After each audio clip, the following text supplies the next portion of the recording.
Vice Ganda versus SexBomb husband Alvin Aragon.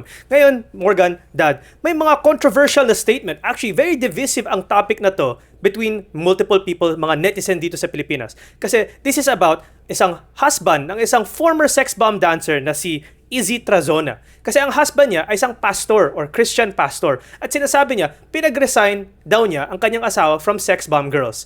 Dahil, or hindi naman niya sinasabi na siya yung nagpag-resign, pero sabi niya, nung nag-convert yung asawa niya, may calling down from God for her to resign from SexBomb Girls. And maraming nagsasabi na parang it sounds like siya ang nagpa-resign sa kanyang asawa, parang pinilit niya mag-resign. Especially, naging controversial to dahil may recent SexBomb Girls reunion tour na kung saan bumalik ang lahat ng mga SexBomb Girls para sa mga concert nila. So, syempre, kita ito para sa kanila kasi revival to ng kanilang mga albums, music, sales. Pero, yung kanyang asawa lang ang absent sa performance. Supposedly, pinayagan niya ang asawa niya to go on stage pero hindi naka-costume just to say hi sa audience. In fact, maraming nagsasabi rin na pinagbawalan na niya ang kanyang asawa from saying the word SexBomb Girls. Kasi nung nasa stage siya, sinasabi niya na maraming salamat na nandito ako parte ng grupo na ito. Hindi daw niya sinabi at all yung pangalan ng kanilang banda or kanilang pop group na SexBomb Girls. Supposedly, before pa nga siya pumunta sa stage, pinag-pray over pa siya ng asawa niya kasi parang against ang asawa niya dun sa whole SexBomb Girls act at saka routine nila. Pero sasabi nga ng mga ibang tao na very controlling daw itong si Alvin Aragon. It seems ang sinasabi niya ay toxic masculinity or fragile masculinity kasi sinasabi niya na ayaw daw niyang payagan ang kanyang asawa na parang masira ang kanyang virtue sa pagiging on stage kasi sabi niya mga costumes niya, yung virtues ng SexBomb Girls ay hindi align sa pagiging isang Kristiyano. Ngayon, medyo nagalit naman at nag-interfere rin si Vice Ganda kasi sinasabi naman ni Vice Ganda, ilan ba ang utos ng Diyos? Dati 10, ngayon 11 na. Yung panglabing-isang utos ng Diyos, sabi, mag-resign ka sa SexBomb Girls, sabi ng asawa ni Izzy. So, very controversial to. Kasi there are many people who are siding with the husband ni si Alvin Aragon saying na tama naman na ang pagiging Christian kailangan maging modest. So, sometimes you have to go against the flow and if that means protecting your virtue, being obedient to your husband and being obedient to God and following those Christian virtues, dapat wag na. Of course, there are other people saying na this isn't about what clothing they're wearing, this is about livelihood, this is about her career, this is about her passion. Kasi this isn't about, sa tingin ko naman, hindi naman sila mga bold star, hindi ko naman masasabing sobrang very immoral ang mga performance ng SexBomb Girls. Para sa akin kasi, ang SexBomb Girls seems to be like a K-pop group or a P-pop group. So, Morgan, Dad, I know that this is very split between netizens. There are many people who are for and against Alvin Aragon. We know that Vice Ganda is very much angry and even Ding Dong Dantes has even stated na, he made a facepalm emoji dun sa isang comment ni Alvin Aragon, mismong account ni Ding Dong Dantes kasi sabi ni Alvin Aragon na he's a good husband.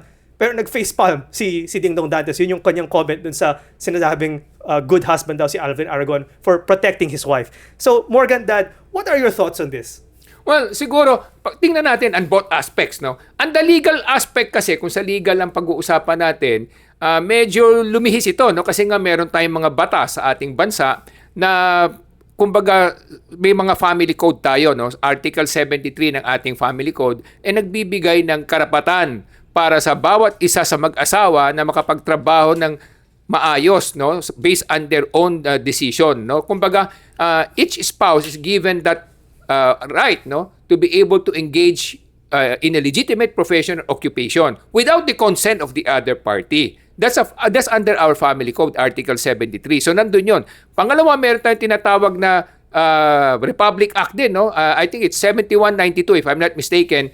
Equal rights of women, yun ang sinasabi naman nila, no, na meron tayong equal rights na binibigay sa ating mga kababaihan para makapagdesisyon sa kanilang sarili. So may mga batas kasi yan eh. And number 3, meron din tayong tinatawag na Republic Act 9262 if I'm not mistaken, yung VAUC, Violence Against Women and Children, no? So kung pinagbawalan siya by force, by intimidation, then violation yon. It's a criminal offense, no, against the husband.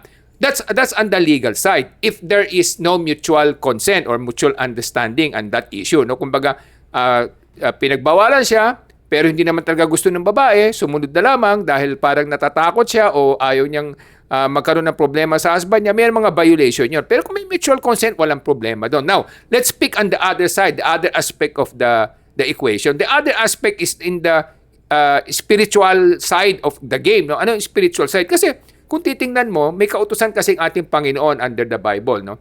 Kumbaga, yung mag-asawa, a woman must submit to his husband, to her husband, completely. As the husband is obligated to make sure to protect and take care of her wife and love his wife completely also. So these are the equation kasi that you have to weigh, no? Kasi kung sa legal side na pinagbawalan siya against the will of the woman, then there's a violation there, no? That's a criminal offense.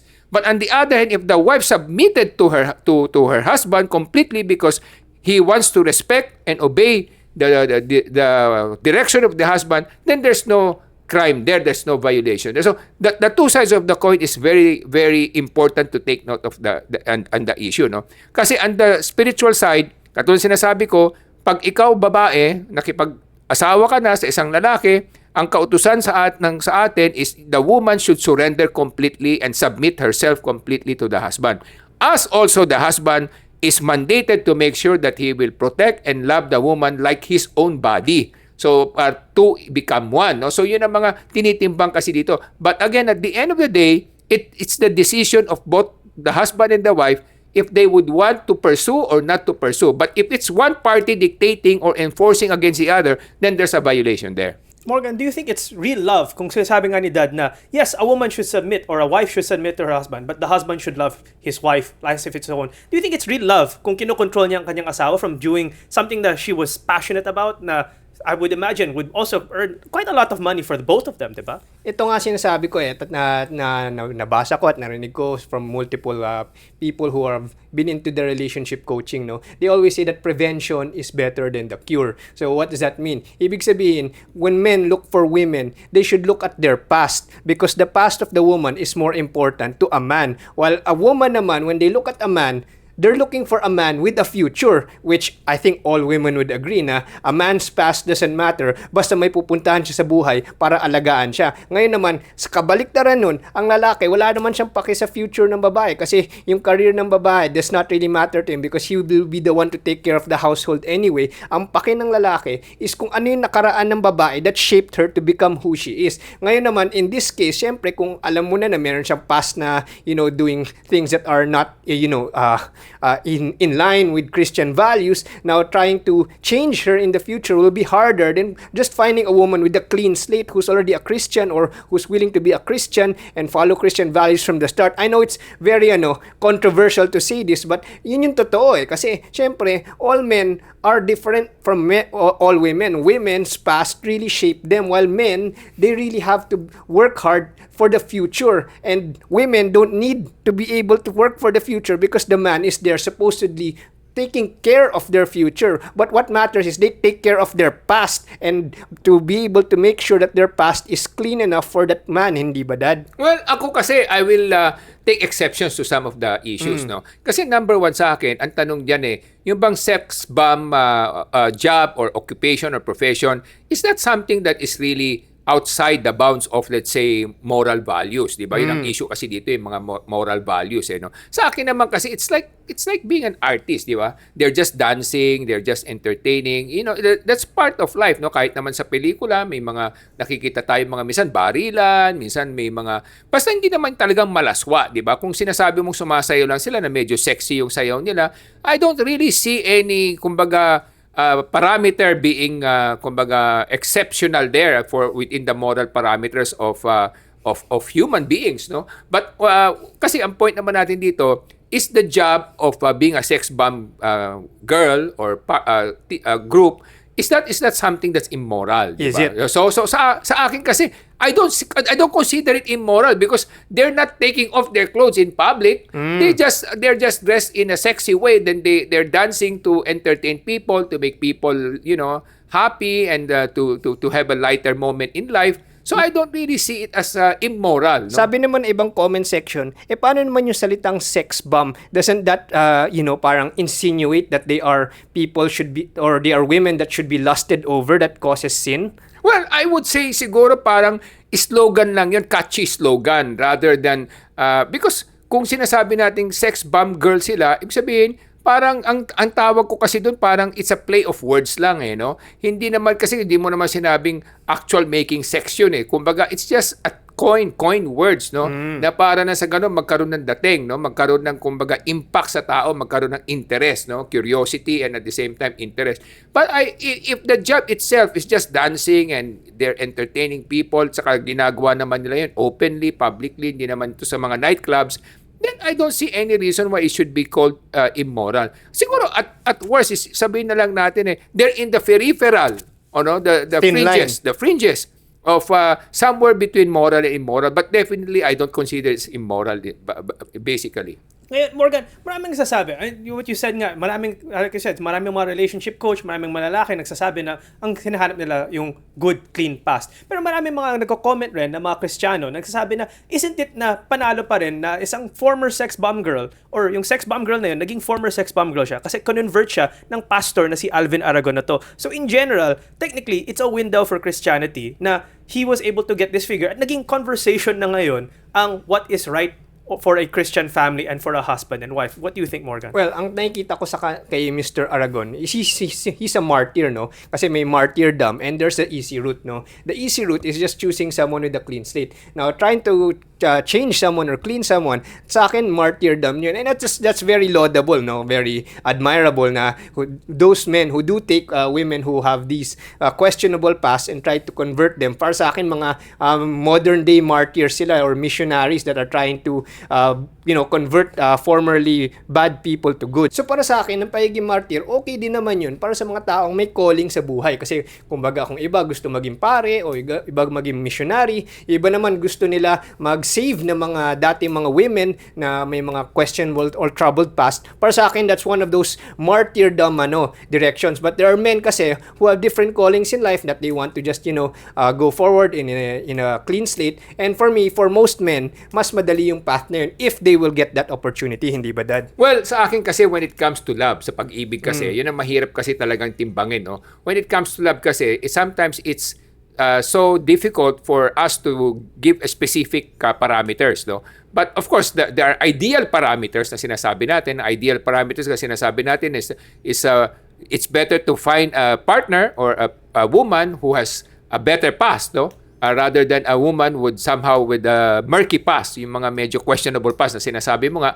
Pero at the end of the day kasi, love is something that comes from above. So, how you feel to other person, you may find a lot of women who have a good past, but at the end of the day, if there's really no sentiment or feeling there, then I don't think the relationship will also last for a long time. No? So, ang pag-ibig kasi is something that happens between two people. It's like chemistry. It happens with the blessing of God, no? So it doesn't matter where the woman come from. If the question there is, do they really love each other? Are they really committed to each other? Are they really willing to sacrifice for each other? So if the answer to all those questions is yes, then I don't think it's not a question of having a past or having a better future, no? Because katulad sinasabi natin in marriage, sinasabi nga for better, for worse, in sickness or in health. So therefore, both parties should be committed to each other. No, not because you have certain qualities, then I will be with you, and if those qualities are no longer there, then I will no longer be with you. So siguro yun lang aking mga pananaw tungkol sa mga issues na to, no?